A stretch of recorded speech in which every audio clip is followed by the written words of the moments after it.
اور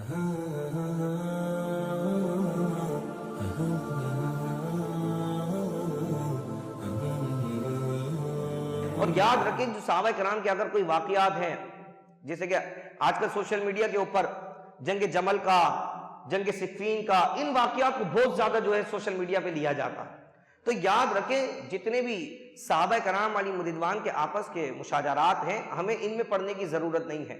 دیکھیں وہ صحابی کسی فعل کی وجہ سے نہیں بنے، وہ صحابی کس وجہ سے بنے کہ انہوں نے ایمان کی حالت میں حضور علیہ السلام کا دیدار کیا اور ایمان کی حالت میں دنیا سے گئے۔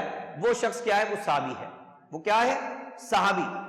اب جب وہ صحابی بن گیا، اس کا مقام یہ ہے کوئی بڑے سے بڑا غوث، بڑے سے بڑا قطب، بڑے سے بڑا ابدال جو ہے وہ ایک عام صحابی کی بھی شان و شوکت کے برابر نہیں پہنچ سکتا۔ اتنا بڑا اللہ نے مقام عطا فرمایا ہے صحابی کو، تو ہمیں ان کے مشاجرات میں پڑھنے کی ضرورت نہیں ہے۔ جو ان کے معاملات ہیں وہ اللہ تبارک و تعالی جانے، لیکن ان کی جو شانیں ہیں وہ بہت بلند ہے، تو ہمیں ہر صحابی کی جو شان میں ادب و احترام سے الفاظ کا استعمال کرنا ہے۔ ہر صحابی سے ہمیں محبت کرنی ہے۔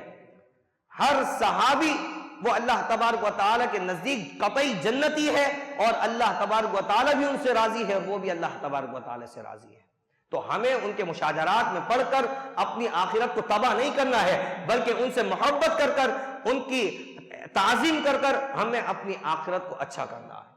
تو اسی طرح اللہ تبارک و تعالیٰ کے جو محبوب بندے ہیں، ان کی شان میں بھی جو گستاخیاں کرتے ہیں، اپنے آپ کو، اپنی اولاد کو، آنے والی نسل کو ان سے محفوظ رکھیں، اور تمام اللہ تبارک و تعالیٰ کے جو محبوب بندے ہیں ان سے محبت رکھیں کہ یہ انشاءاللہ قیامت کے دن بھی آپ کے کام آئے گی اور میدان محشر میں بھی کام آئے گی۔